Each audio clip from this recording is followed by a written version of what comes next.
नमस्कार दोस्तों।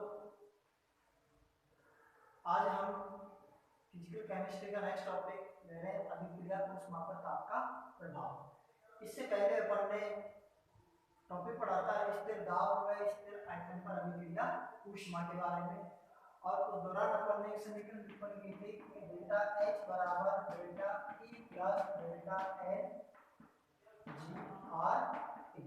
इस समीकरण को हम उत्पन्न कर चुके।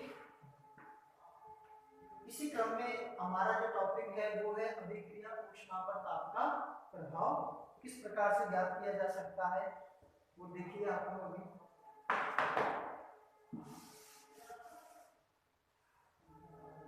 इसके लिए अपन ये मानते हैं कि माना कि एक सामान्य अभिक्रिया, एक सामान्य अभिक्रिया है हमारे पास A से B। इस A से B अभिक्रिया में ये जो A है ये तो है मैनी वन या फिर मैनी प्रोडक्ट के लिए वन और मैनी प्रोडक्ट मैनी रिएक्टेंट इसको दर्शाता है, यानी एक में एक से अधिक रिएक्टेंट को दर्शाता है। उसी प्रकार से ये जो B है ये भी वन और मैनी प्रोडक्ट को दर्शाता है। ठीक है, अब अभिकारक के लिए अपन एंथैल्पी को यदि नोट करना चाहें A से संबंधित, तो ये जो अभिकारक है A है, इससे संबंधित एंथैल्पी हो जाएगी HA और इससे संबंधित एंथैल्पी हो जाएगी HB। इस अभिक्रिया के लिए पूर्ण ऊष्मा यानी पूर्ण ऊष्मा परिवर्तन यदि अपन निकालें तो डेल्टा H बराबर HB माइनस HA, यानी उत्पादों की पूर्ण ऊष्मा माइनस अभिकारकों की पूर्ण ऊष्मा। और इस प्रकार से हमारे पास ये समीकरण नंबर 1 आती है।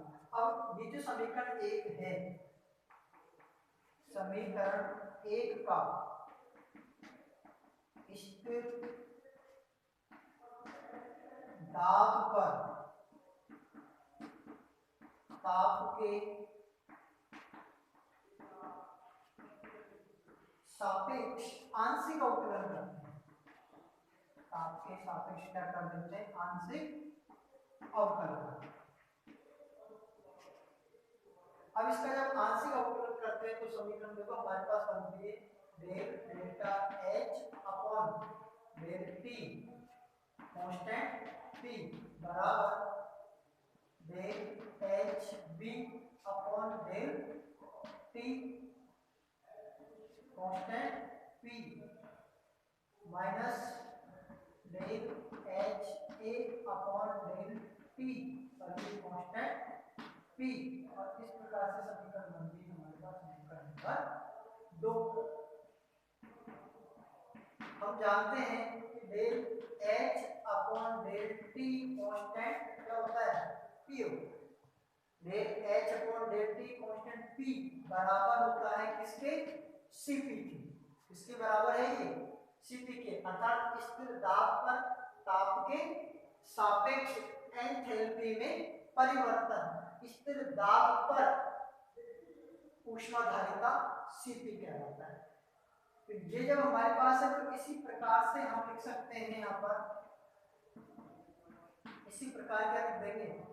Del HB upon del T constant P बराबर ये हो जाएगा Cp B, और एक लिख देंगे del HA upon del T constant P बराबर इसे लिख देंगे अपन CpA।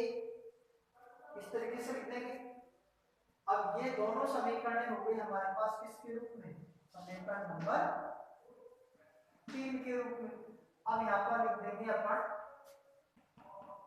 समीकरण 2 व 3 से, समीकरण 2 व 3 से अपन लिखेंगे del delta H upon del T constant P बराबर Cp B minus Cp A, यानी ये समीकरण हो गए हमारे पास समीकरण नंबर 4।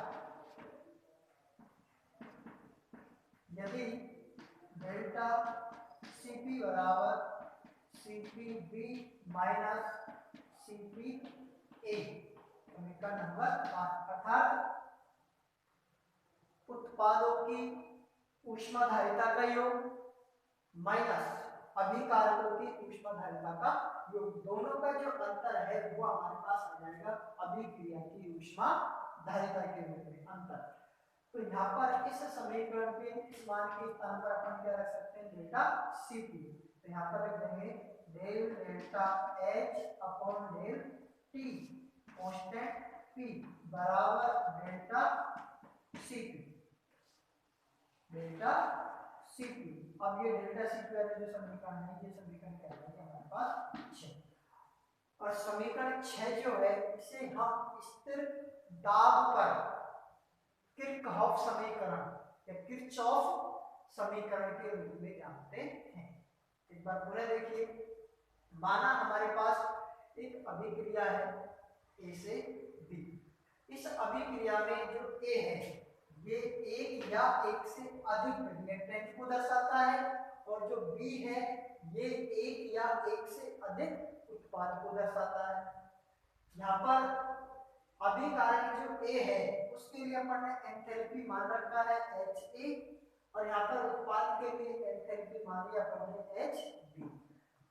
अब पूर्ण ऊष्मा परिवर्तन निकालना है अभिक्रिया ऊष्मा निकालने का हम सामान्यतः क्या करते हैं कि उत्पाद की एंथैल्पी में से हम अभिकारक की एंथैल्पी को घटा देते हैं, तो यह अंतर आ जाता है यहाँ पर डेल्टा H बराबर HB माइनस HA, समीकरण नंबर 1 के रूप में।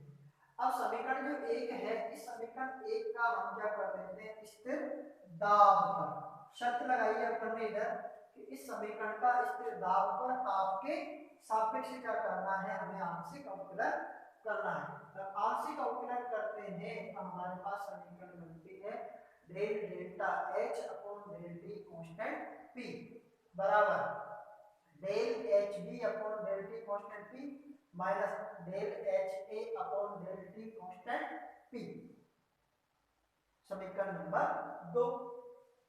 यदि हम ये मानते हैं कि del H upon del T constant P बराबर Cp, क्योंकि पढ़ चुके हैं इस चीज को हम पहले भी ऊष्माधारिता में, इसको अपन ने पढ़ा कि ऊष्माधारिता जो होता है वो अभिक्रिया ऊष्मा के लिए दो प्रकार की होती है, एक स्थिर आयतन पर होती है और एक स्थिर दाब पर होती है।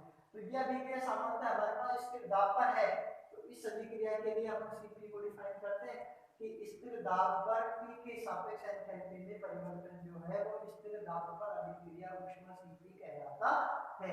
तो यहाँ पर इस समीकरण के अनुसार अपन इन दोनों टर्म्स को इस रूप में ले सकते हैं कि del HB upon del T constant P बराबर Cpb, दूसरी है हमारे पास del HA upon del T constant P बराबर Cpa। इन दोनों समीकरणों को अपन ने समीकरण नंबर 3 के रूप में माना है। अब इन दोनों समीकरणों को यहाँ पर यदि रख देते हैं तो समीकरण 2 में 3 से हमारे पास मान आ जाता है del HA upon del T constant P बराबर Cpb माइनस Cpa, और समीकरण नंबर 4 प्राप्त होती है।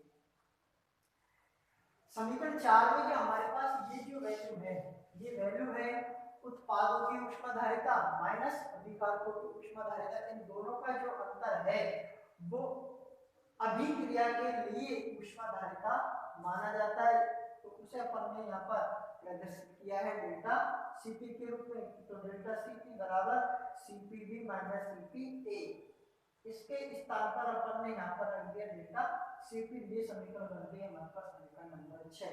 समीकरण जो 6 है वो स्थिर दाब पर किरचॉफ समीकरण मानी जाती है, जिसके द्वारा अपन अभिक्रिया ऊष्मा पर ताप के प्रभाव को शो कर सकते हैं, किस पर, स्थिर दाब पर। इसी प्रकार से यदि अपन स्थिर आयतन पर लेना चाहें, इस पर लेना चाहें स्थिर आयतन पर यदि इसे ज्ञात करना चाहें तो स्थिर आयतन पर डेल्टा H के स्थान पर तो लिखेंगे हम डेल्टा E, और कांस्टेंट P के स्थान पर लेंगे कांस्टेंट V और Cp के स्थान पर लेंगे अपन Cv।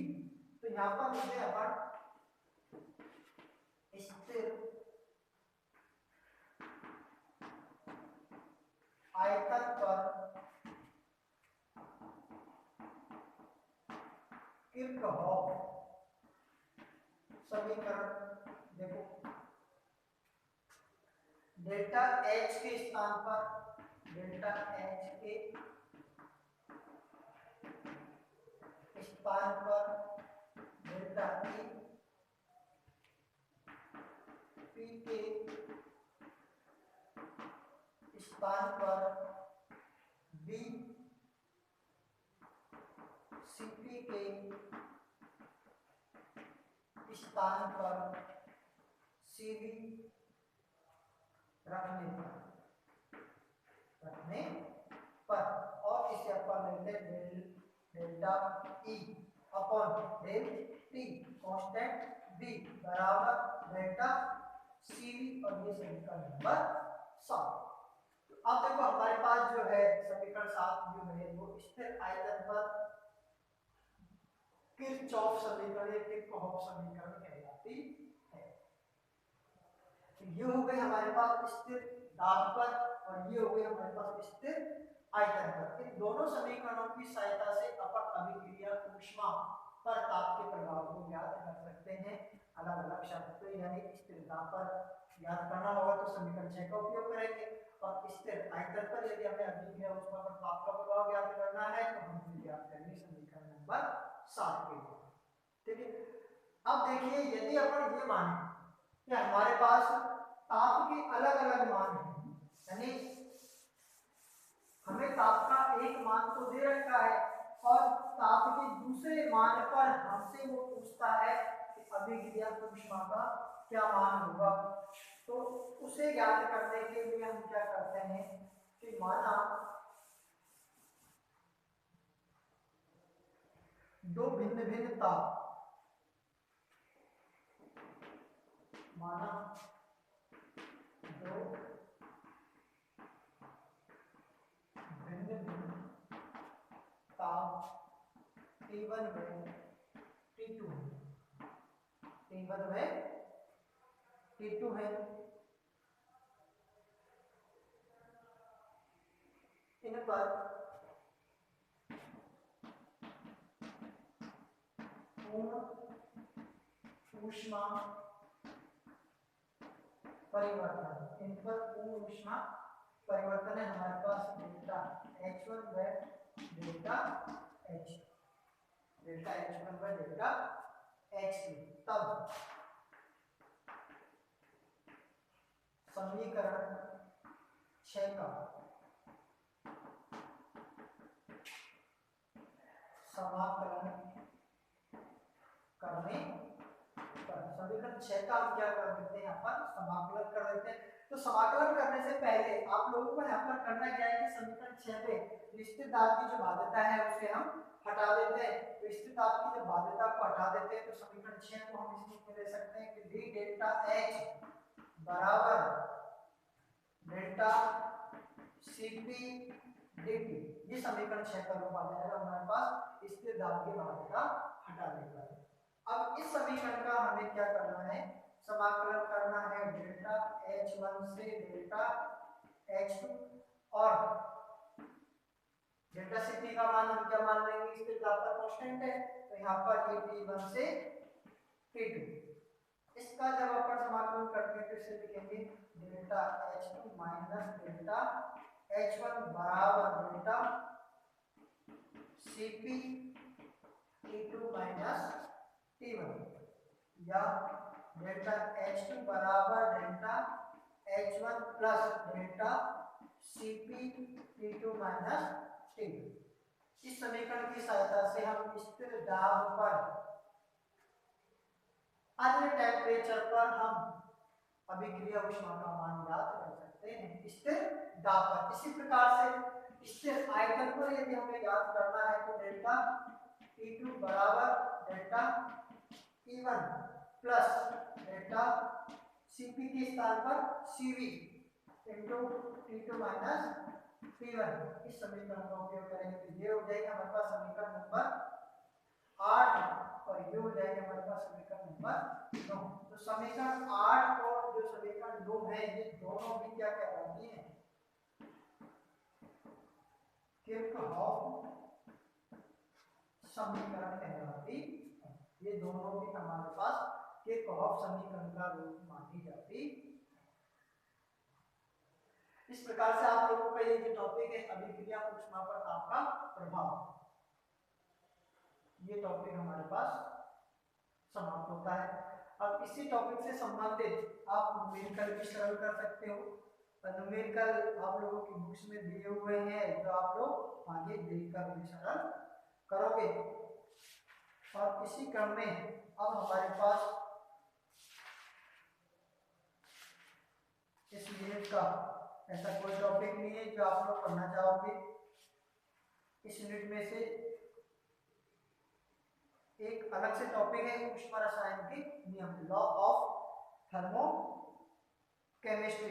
इसमें दो नियम है, एक तो है लाप्लास नियम और एक है हेस्की स्थिर ऊष्मा संकलन का नियम, जो कि हम नेक्स्ट क्लास जब भी हमारी होगी उसमें हम इन नियमों को आप लोगों के सामने प्रस्तुत करेंगे। तब तक आप लोग ये चीजें याद रखना। थैंक यू, धन्यवाद।